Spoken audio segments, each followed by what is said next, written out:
The cargo bay of the interstellar freighter Meridian's Hope hummed with the constant vibration of hyperspace engines. Captain Sarah Chen walked through the corridors, checking on her mixed crew of humans and alien species. The ship carried precious medical supplies to the outer colonies, a routine mission that had become anything but routine 3 days ago. The trouble started when they received a distress signal from a damaged Korthak battlecruiser. The Korthak were known throughout the galaxy as fierce warriors, standing nearly 10 feet tall with thick armored skin and incredible strength. Their society valued honor above all else, and they had recently become allies with the Human Federation after centuries of conflict. Sarah had ordered her crew to respond to the distress call without hesitation. It was the right thing to do, regardless of past tensions.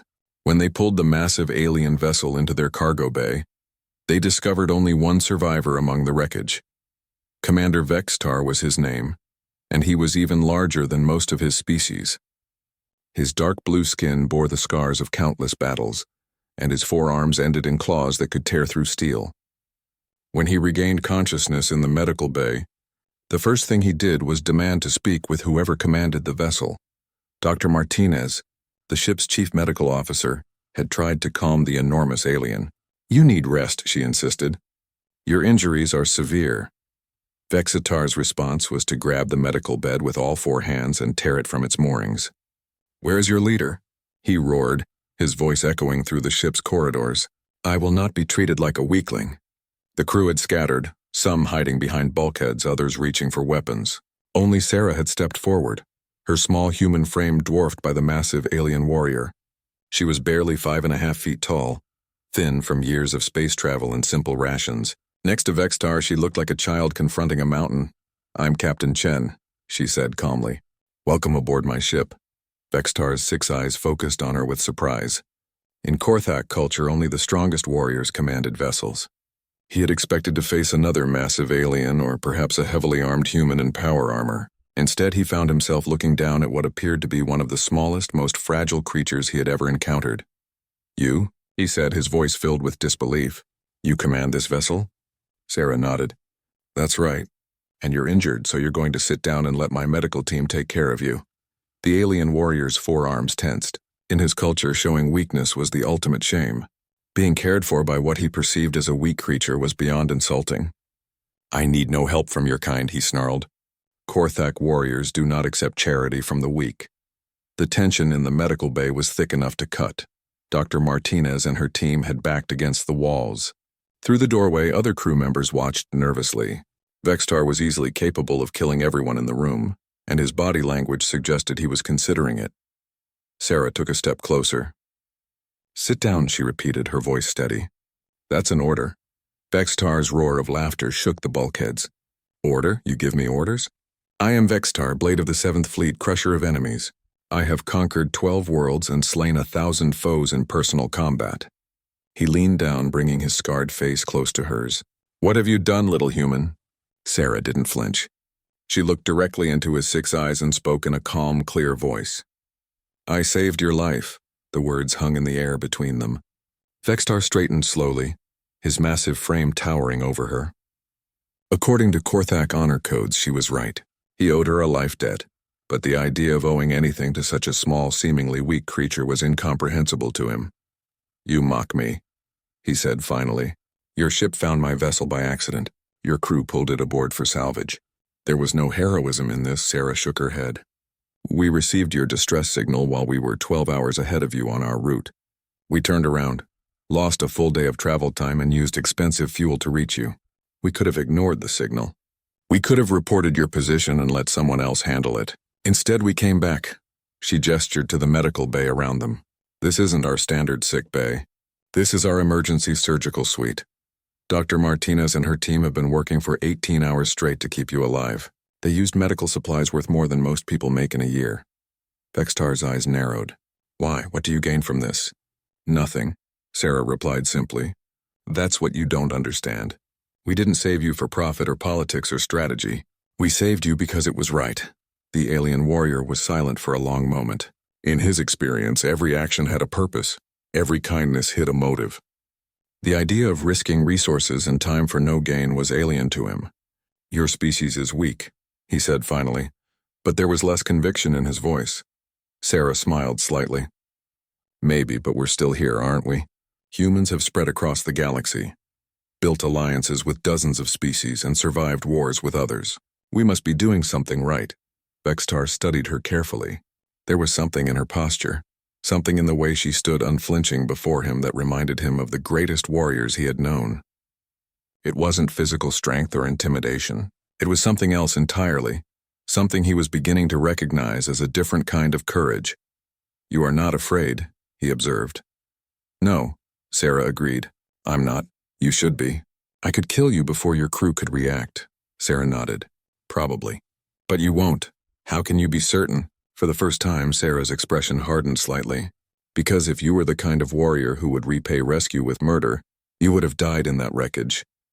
Your own code of honor wouldn't have let you survive the shame." She paused, letting the words sink in. "Now sit down and let us finish treating your injuries. You can challenge me to combat after you're healed, if that's what your honor requires." Vexitar stared at her for a long moment, then slowly lowered himself onto the reinforced medical platform Dr. Martinez had hastily assembled.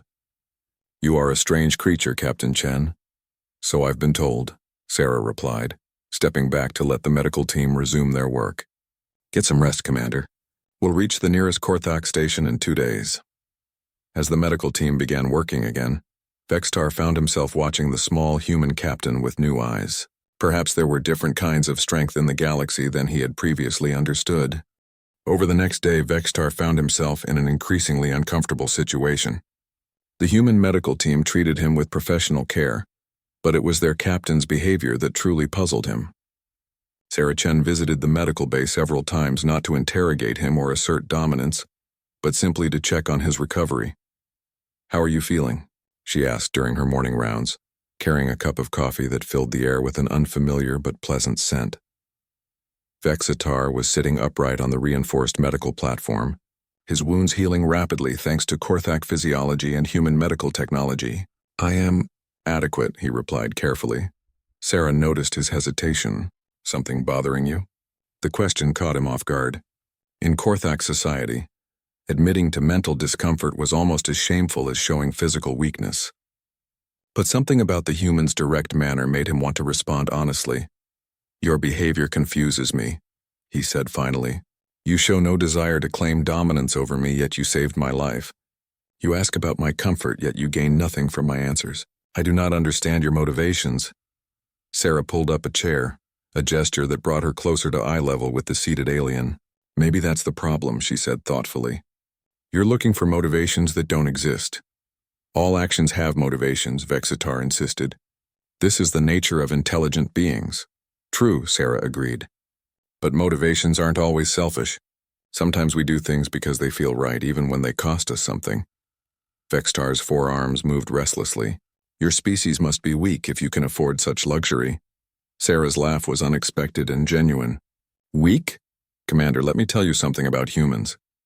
She leaned forward slightly. 300 years ago, we were confined to a single planet. We had no faster-than-light travel, no energy weapons, no knowledge of other intelligent species. She gestured toward the viewport where stars streaked past in hyperspace. The first alien contact nearly destroyed us. The Zelkari Confederation saw us as primitive animals and tried to enslave our entire species. We had chemical rockets and nuclear weapons. They had antimatter drives and plasma cannons. Vextar's eyes focused intently on her words. The Zelkari Confederation had been a powerful force when he was young, controlling dozens of star systems before their mysterious collapse. "What happened?" he asked. Sarah's smile was sharp. "We learned. We adapted. We took their technology and improved it. When they sent their second fleet, we were ready. When they sent their third fleet, we followed it home." Her voice grew quiet. "The Zelkari Confederation doesn't exist anymore." The medical bay fell silent except for the humming of equipment. Vextar processed this information with growing respect. He had wondered what happened to the Zelkari, but had assumed they were conquered by one of the larger galactic powers. "You destroyed them?" he asked.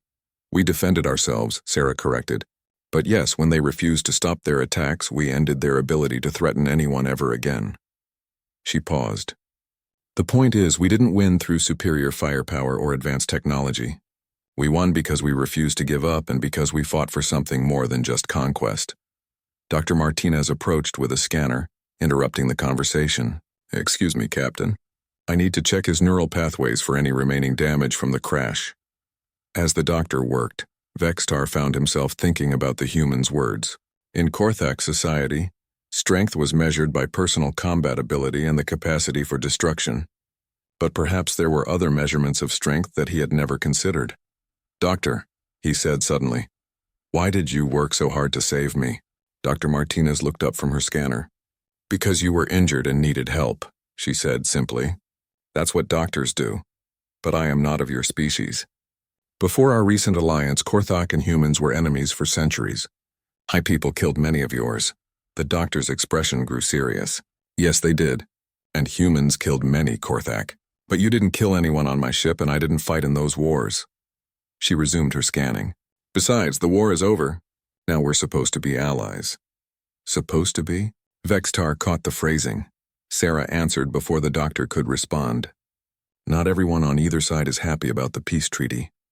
There are humans who still see your people as monsters, and Korthak who see us as weak prey. Old hatreds die hard.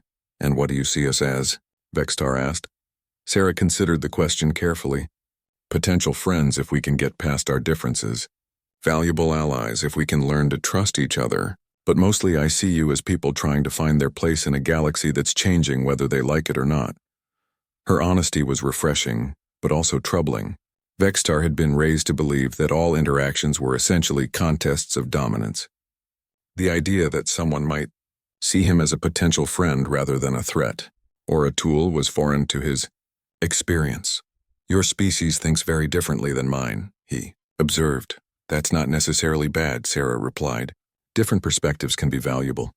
Your people see the galaxy as a place where only the strong survive. That's made you excellent warriors and tacticians. Humans see it as a place where cooperation can make everyone stronger. That's made us good at building alliances and sharing knowledge. She stood and moved to the viewport.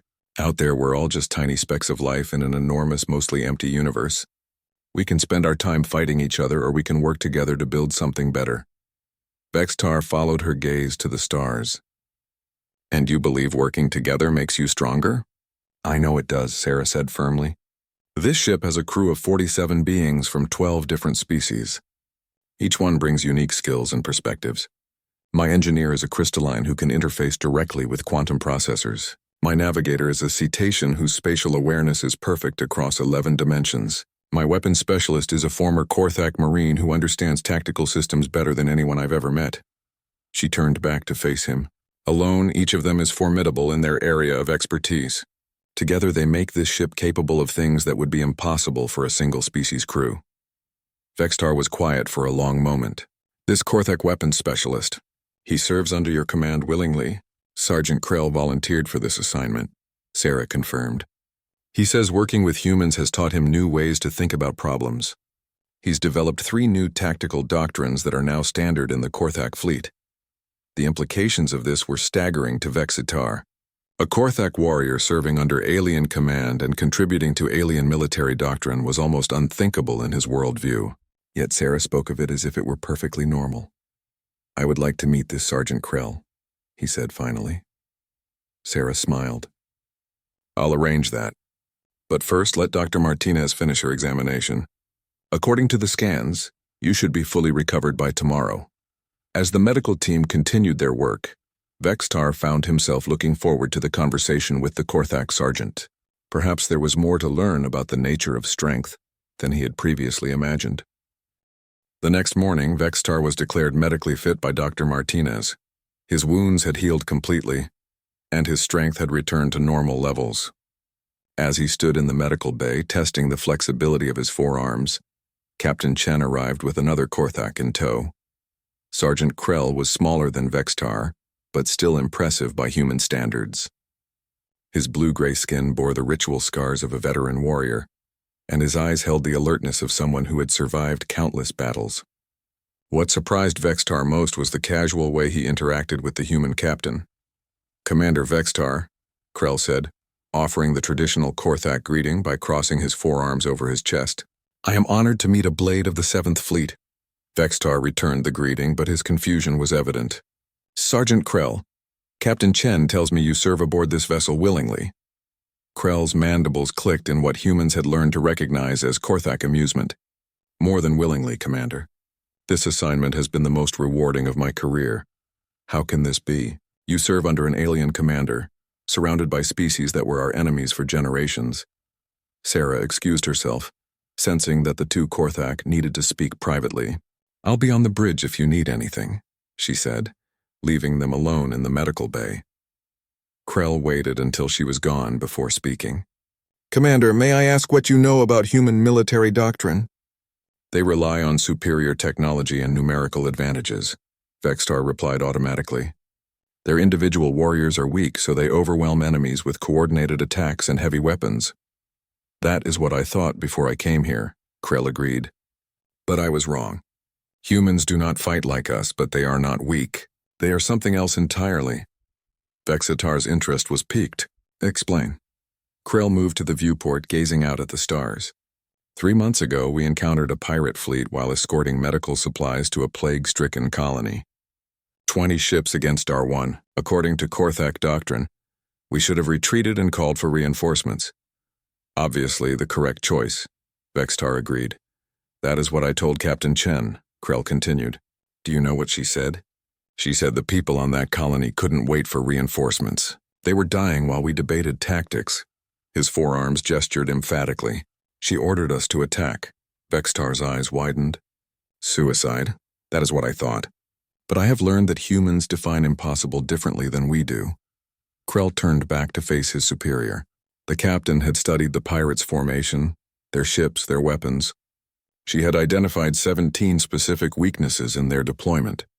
More importantly, she understood something about their psychology, which was, pirates are bullies. They prey on the weak and flee from serious resistance. Captain Chen made our single ship appear to be exactly what they least expected, a genuine threat. Krell's expression grew thoughtful. She used our communication system to broadcast fake reinforcement calls. She had our engineer modify our weapons to produce more dramatic visual effects. She even had crew members record false damage reports to make us sound like we had heavy battle damage but were still fighting. Vextar listened with growing amazement. Deception. Strategy, Krell corrected. The pirates became convinced they were facing a trap. Half their ships fled before we fired a shot. We destroyed 3 of the remaining vessels and captured the rest without losing a single crew member. The story challenged everything Vextar understood about combat. Korthak tactics emphasized direct confrontation, overwhelming force, and personal valor. The idea of winning through misdirection and psychology was alien to him. But surely this was unusual, he protested. One fortunate encounter. Krell's mandibles clicked again. Commander, in 6 months aboard this vessel, I have seen humans resolve conflicts in ways I never imagined possible. They negotiate with species that refuse to speak to each other. They find peaceful solutions to problems that seem to require violence. They turn enemies into allies through persistence and genuine kindness. Kindness is not strength, Vextar said. But the words felt hollow even to him. Is it not? Krell challenged. Commander, what would you do if you found an injured enemy warrior? Take him prisoner or kill him depending on tactical requirements. And what does that accomplish? Vextar considered the question. It removes a threat and demonstrates dominance, perhaps. But consider what Captain Chen accomplished by saving your life. Krell gestured around the medical bay. She has turned a potential enemy into a debtor. She has demonstrated human compassion to a prominent Korthak warrior. Most importantly, she has proven that humans can be trusted to act honorably even when it costs them something. The logic was unsettling, but undeniable. Vextar found himself viewing his rescue from a new perspective. What he had initially seen as weakness or naive altruism might actually have been sophisticated strategy. You believe this was calculated? I believe Captain Chen saw an opportunity to build bridges between our species, Krell replied. But I also believe she would have saved you even if there were no political benefits. That is what makes humans dangerous allies and valuable friends. Before Vextar could respond, an alarm began sounding throughout the ship. Emergency lights bathed the corridor in red as Captain Chen's voice echoed over the communication system. All hands to stations. We have a priority distress signal from a Federation research vessel. They're under attack by unknown hostiles. All crew prepare for potential combat operations. Krell immediately headed for the door. Commander, if you wish to understand human methods, you should come to the bridge. Vextar followed without hesitation. Despite his confusion about human philosophy, his warrior instincts were fully engaged. Combat was something he understood, regardless of the species involved. The bridge was a hub of controlled activity when they arrived. Human, alien, and artificial intelligence crew members worked seamlessly together, their movements coordinated by shared purpose, rather than rigid hierarchy. Captain Chen stood at the center of it all, receiving reports and issuing orders with calm efficiency. Distance to the research vessel? She called out. 4 hours at maximum speed, replied the cetacean navigator, her voice carrying the harmonic undertones of her species' natural communication. Composition of attacking force? The crystalline engineer's response came through speakers as a series of harmonic patterns that the universal translator converted to words. Sensors indicate 15 vessels of unknown design. Energy signatures suggest advanced weapon systems. Vextar watched Captain Chen process this information. 15 ships against 1, unknown enemy capabilities, and a 4-hour journey to reach the battle. By any logical analysis, they should call for help and hope the research vessel could survive until reinforcements arrived. Take us to maximum speed, Sarah ordered. All hands prepare for combat. I want options for engaging a superior force while protecting civilian vessels.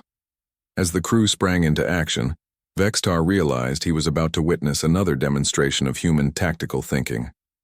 Despite his growing respect for their methods, he wondered if even human ingenuity could overcome such overwhelming odds. During the 4-hour journey to the research vessel, Vextar observed something remarkable. Instead of spending time preparing weapons or rehearsing battle formations, Captain Chen dedicated most of her attention to gathering information about the enemy and the situation they would face. What do we know about the research vessel? She asked her communications officer. Lieutenant Torres, a young human woman, consulted her screens. The scientific endeavor, Captain. Crew of 32 researchers from the Galactic Science Consortium. They were studying quantum fluctuations near the Helix Nebula when they sent the distress call. And the attacking ships? The crystalline engineer responded through the speakers. Analysis of sensor echoes suggests vessels of organic construction, possibly grown rather than built. This matches profiles of the Devourers from Outer Rim reports. A chill went through the bridge crew at the mention of the Devourers.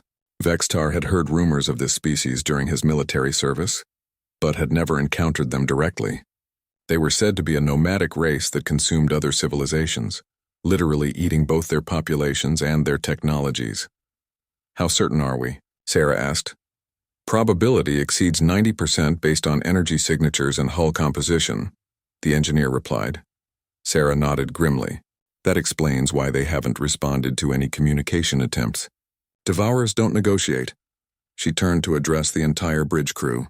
For those who haven't encountered them before, Devourers are a hive-mind species that views all other life as food sources. They can't be reasoned with, bribed, or intimidated. They'll fight until they're destroyed or until they've consumed everything in the area. Vextar felt a familiar surge of battle anticipation. This was the kind of enemy he understood. Implacable, dangerous, and deserving of destruction. Captain, he said, stepping forward, I request permission to assist in the coming battle. Sarah looked at him thoughtfully. You're not part of my crew, Commander. You have no obligation to risk your life for a human research vessel. Perhaps not, Vextar agreed. But I have an obligation to repay the debt I owe you. Allow me to help plan your attack. Sarah exchanged a glance with Sergeant Krell, who nodded approvingly. Very well. What do you recommend? Vextar moved to the tactical display, studying the projected battlefield. 15 Devourer vessels against 1 Federation ship. Standard Korthak doctrine would be to engage the enemy fleet directly, using superior firepower to destroy as many ships as possible before they can coordinate their response. And how would that work out? Sarah asked. Vextar was honest. We would likely destroy 3 or 4 enemy vessels before being overwhelmed. The research ship would be lost and we would die gloriously in battle. Several bridge crew members looked disturbed by this assessment, but Sarah simply nodded. That's one option. What else could we do? The question surprised Vextar. In his experience, military planning involved choosing the best available tactic, and executing it with maximum force. The idea that there might be multiple viable approaches was new to him. I'm not certain, he admitted. Sarah turned to the rest of her crew. Anyone else have suggestions? What followed was unlike any military briefing Vexitar had ever witnessed. Instead of a single commander issuing orders, the entire bridge crew began contributing ideas. The Cetacean navigator suggested using the nebula's quantum fluctuations to mask their approach. The communications officer proposed broadcasting false distress signals to confuse the enemy. Even the ship's AI contributed tactical analysis based on probability matrices.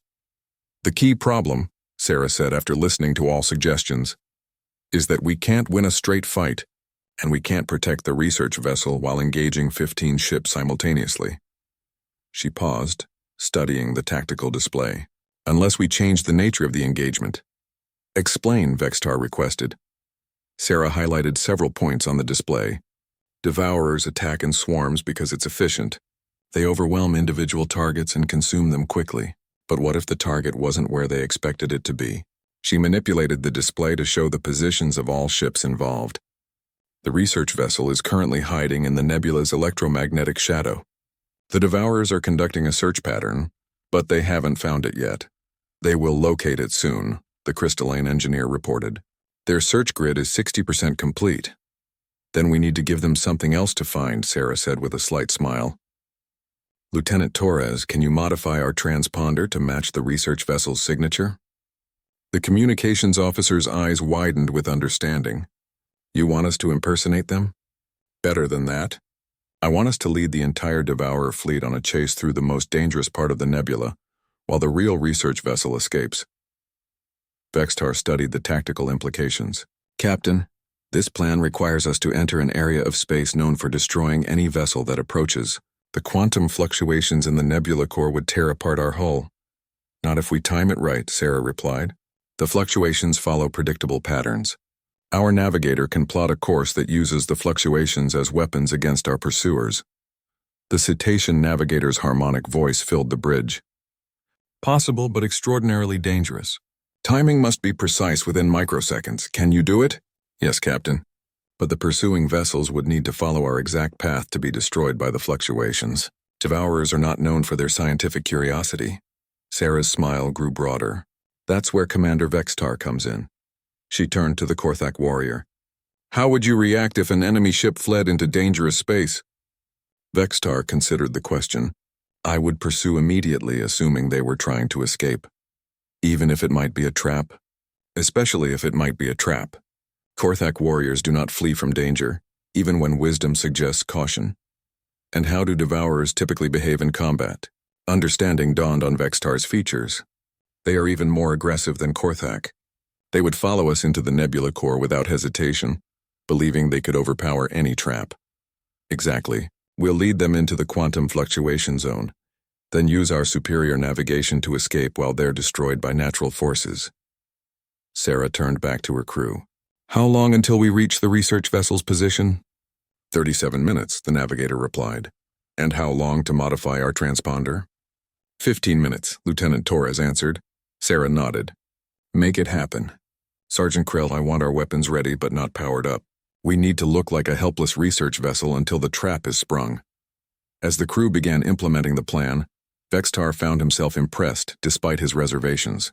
The strategy was complex, risky, and completely unlike anything in Korthak military doctrine. It relied on deception, precise timing, and the enemy's own aggression turned against them. Captain, he said quietly, this plan could save both vessels without a single shot being fired. That's the idea, Sarah replied. Sometimes the best victory is the one where nobody has to die.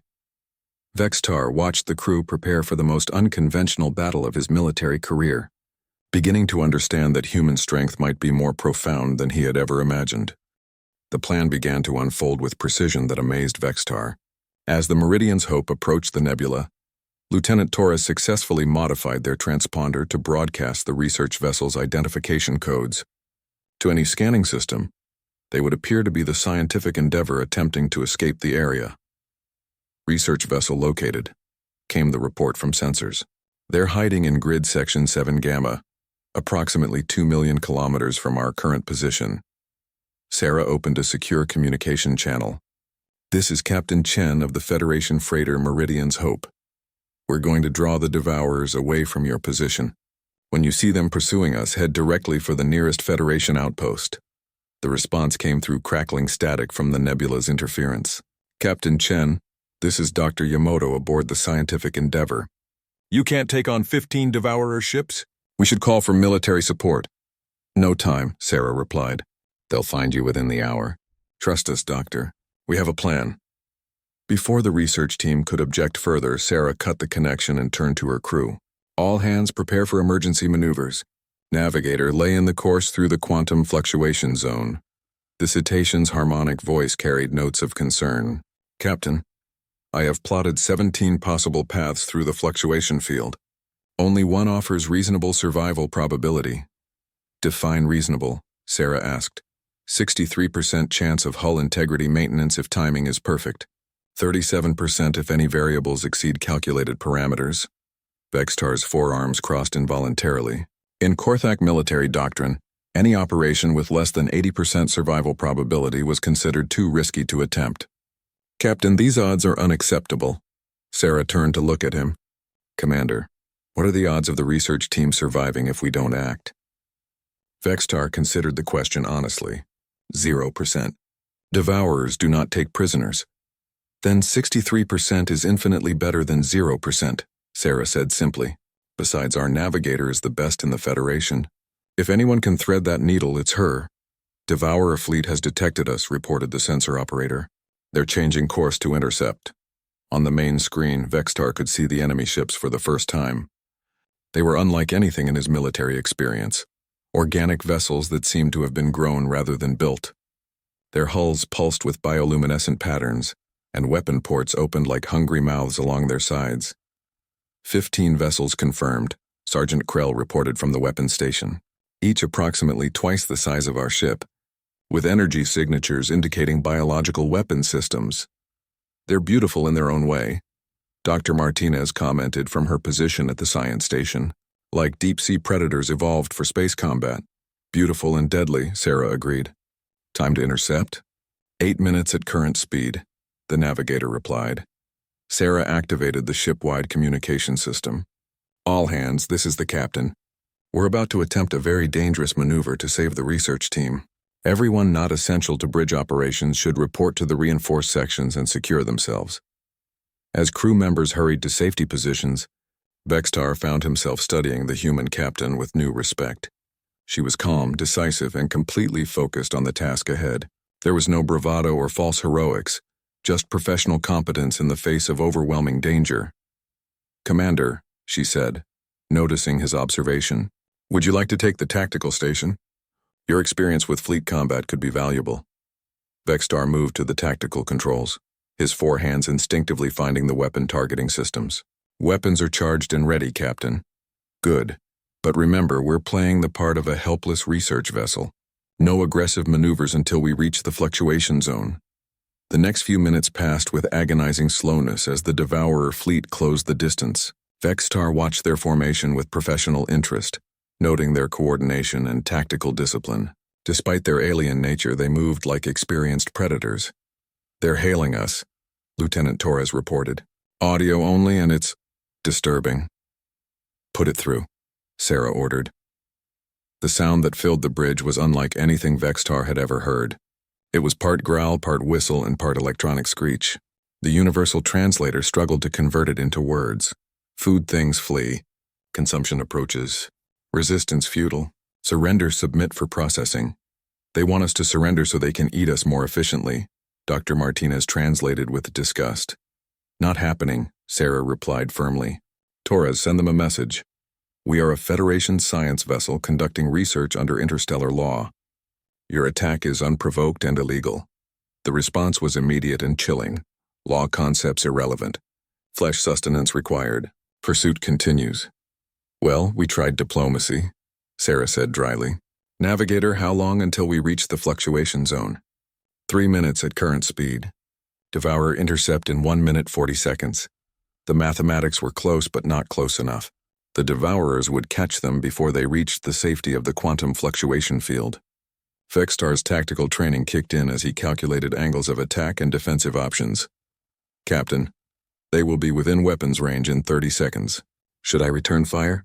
Not yet, Sarah said, her voice steady despite the approaching danger. We need them to commit fully to the pursuit. If we show too much resistance, some ships might break off to continue searching for the research vessel. Vextar watched the tactical display with growing tension as the enemy ships closed to weapons range. Every instinct screamed at him to fight back, but he forced himself to trust the captain's judgment. Incoming fire! Sergeant Krell reported as the first Devourer weapons reached out for them. The ship shuddered under the impact of biological projectiles that seemed to eat through the hull plating. Warning lights flashed across the bridge as systems registered damage. Hull breach on Deck 7, came the damage report. Emergency force fields holding, but we're venting atmosphere. Sarah's calm never wavered. Damage control teams to Deck 7. Navigator, time to the fluctuation zone? 90 seconds. Another volley of weapons fire struck the ship, this time targeting the engines. The lights flickered as power fluctuations ran through the ship's systems. Engine efficiency down to 70%, the engineer reported. We're losing speed. For the first time, Vextar saw uncertainty flicker across Sarah's features. If they couldn't maintain speed, they wouldn't reach the fluctuation zone before the Devourers destroyed them. All ships are pursuing, Krell reported with grim satisfaction. They have committed their entire fleet to the chase. Sarah made a decision that confirmed Vextar's growing respect for her tactical abilities. Reroute emergency power to engines. Life support to minimum levels. We need every bit of speed we can get. As the ship lurched forward with renewed velocity, Vextar realized that Captain Chen had just risked the lives of everyone aboard on a single gamble. If the plan failed, they would all die. But if it succeeded, both ships would survive, and 15 Devourer vessels would be eliminated as a threat. It was the kind of all-or-nothing decision that separated true leaders from those who merely held command. The final approach to the quantum fluctuation zone was the longest minute of Vextar's military career. The Meridian's Hope raced through space with 15 Devourer ships in pursuit, their biological weapons systematically tearing apart the freighter's hull. Emergency lights bathed the bridge in red as damage reports flooded in from across the ship. Hull breaches on decks 4, 7, and 12. Came the steady stream of updates. Life support failing in sections C through F. Weapons array offline. Shield generators operating at 12% capacity. Through it all, Captain Chen remained focused on the navigation display, watching as they approached the invisible boundary, where quantum fluctuations would begin affecting ship operations. Vextar found himself studying her profile, noting the absolute concentration in her expression. There was no panic, no second-guessing, just total commitment to seeing the plan through. Distance to fluctuation zone? She asked. 20 seconds. The cetacean navigator replied, her harmonic voice carrying undertones of strain. First fluctuation wave approaching in 15 seconds. Sarah activated the ship-wide communication system one final time. All hands brace for quantum fluctuations. This is going to be rough. The first wave hit like an invisible hammer. The ship groaned as quantum forces warped space-time around them, creating gravitational eddies that pulled at the hull in impossible directions. Several crew members cried out as artificial gravity failed momentarily, sending them floating against the ceiling before slamming back down. Quantum field intensity increasing, reported Dr. Martinez from the science station. Fluctuation patterns match predictions, but magnitude is 15% higher than expected. Behind them, the Devourer fleet entered the fluctuation zone without hesitation. Their organic ships seemed better adapted to the strange forces than human technology, maintaining formation and continuing their pursuit with predatory determination. They're still following, Sergeant Krell observed with professional respect. Either they are very brave or very stupid. Probably both, Sarah replied, watching the tactical display as quantum fluctuations began affecting the enemy ships.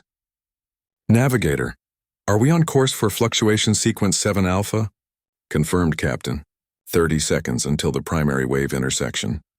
Vextar watched the approaching wavefront on the sensors, a massive distortion in space-time that would either save them or destroy them. According to the navigator's calculations, if they reached the intersection point at precisely the right moment, the quantum fluctuation would create a corridor of stable space that they could use to escape. Any ship following too closely would be caught in the destructive interference pattern. The lead Devourer ships are gaining, Krell reported. They will reach weapons range in 20 seconds. Let them come, Sarah said quietly. We need them as close as possible for this to work. Another series of quantum waves struck the ship, stronger than before. This time, several systems failed completely. The lights went out for a moment before emergency power kicked in, and the artificial gravity fluctuated wildly. Primary engines offline, the engineer announced. Switching to backup propulsion. Speed reduced to 40%. Vextar's heart sank. Without main engines, they couldn't maintain the precise velocity needed to navigate the quantum fluctuation sequence. The plan was falling apart at the critical moment, but Sarah Chen was not finished fighting. Emergency power to engines. Life support to minimum. Gravity generators offline. Everything we have goes to propulsion. Captain, without life support, Dr. Martinez began. We only need 3 minutes, Sarah interrupted. Everyone can hold their breath for 3 minutes. As the ship's life support systems shut down, Vextar felt the air become thin and stale. Around the bridge, crew members took deep breaths and prepared for the ordeal ahead. It was a desperate gamble, but it gave them the power they needed to maintain speed. Fluctuation sequence initiating, the navigator announced, her voice now coming through suit communicators as the bridge atmosphere became too thin to carry sound. 10 seconds to critical intersection. On the display, Vextar could see the massive quantum distortion approaching like a wall of twisted space-time. The calculations had to be perfect or they would be torn apart at the molecular level. 5 seconds. The navigator counted down. 4, 3, 2, 1. Mark. The ship plunged into the quantum maelstrom. Reality itself seemed to bend around them as space-time fluctuated wildly. Through the viewport, stars appeared to stretch and contract like rubber bands. The hull screamed under forces that conventional physics couldn't explain. Behind them, the first Devourer ships hit the fluctuation wave at precisely the wrong moment. Vextar watched in fascination as the organic vessels were caught between opposing quantum forces. Their hulls stretched impossibly, then snapped back, then shattered into fragments that existed in multiple dimensions simultaneously. 7 ships destroyed, Krell reported with satisfaction. 8 ships remaining, but they're falling behind. Don't celebrate yet, Sarah warned, her voice strained from oxygen deprivation. We still have to navigate the exit sequence. The next 2 minutes were a nightmare of quantum forces and failing systems. The ship tumbled through distorted space-time while crew members fought to maintain consciousness in the thin atmosphere. Vextar used his superior lung capacity to help human crew members who were beginning to lose consciousness, sharing his oxygen through emergency breathing apparatus.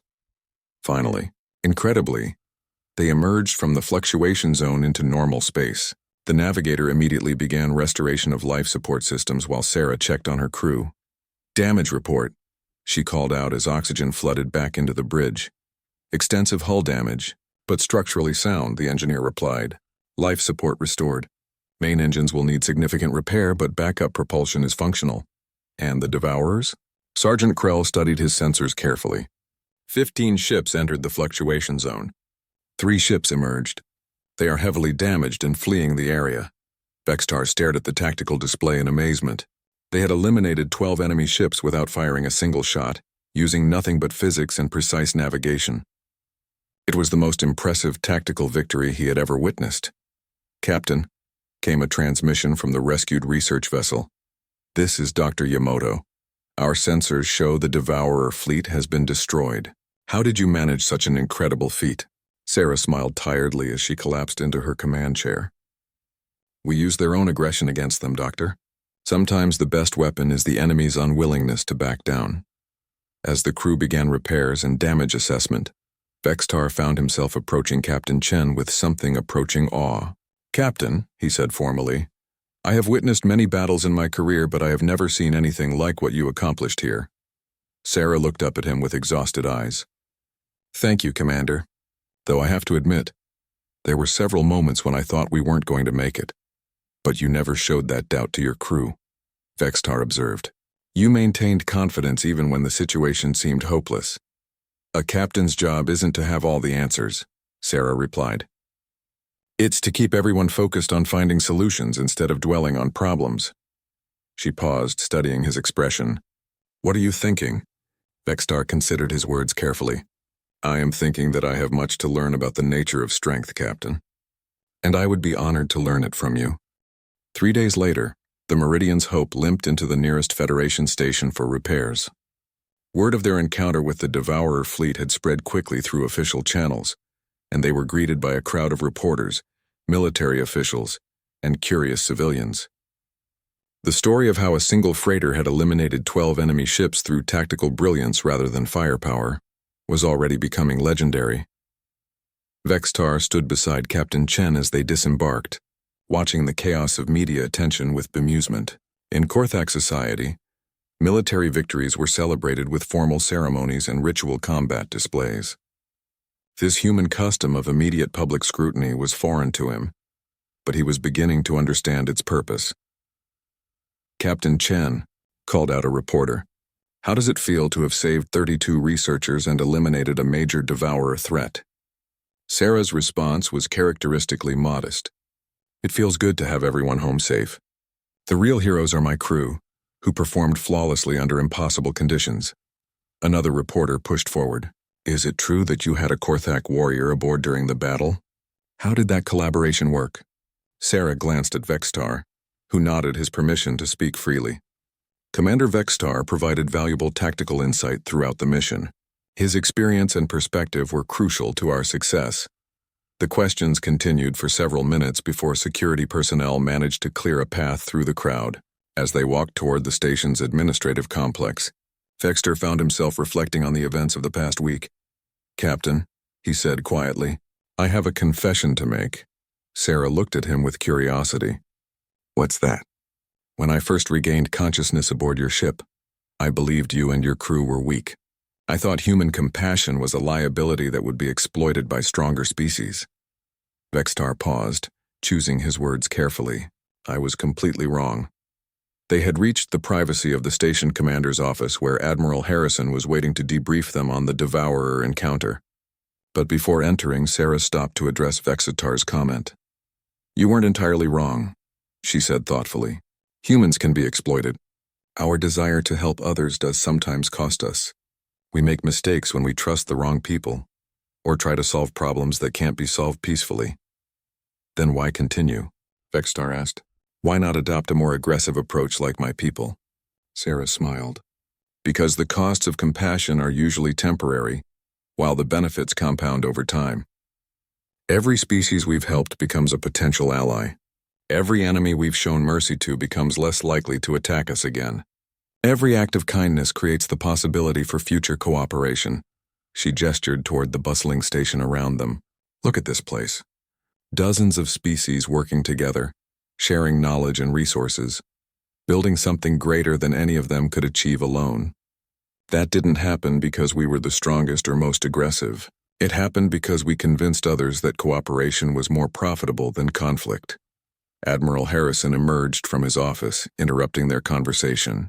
He was an older human with graying hair and the bearing of a veteran military officer. Captain Chen, Commander Vextar, thank you for coming. I'd like to discuss your encounter with the Devourers and its implications for Federation security. The briefing that followed was thorough and professional. Sarah provided detailed tactical analysis while Vextar contributed his knowledge of Devourer capabilities and likely future movements. Admiral Harrison listened carefully, occasionally asking probing questions about specific decisions during the battle. Captain, the Admiral said finally, your unconventional tactics have eliminated a significant threat to this sector. The Devourer fleet you destroyed was reportedly planning to attack the Centauri colonies. Your actions may have saved millions of lives.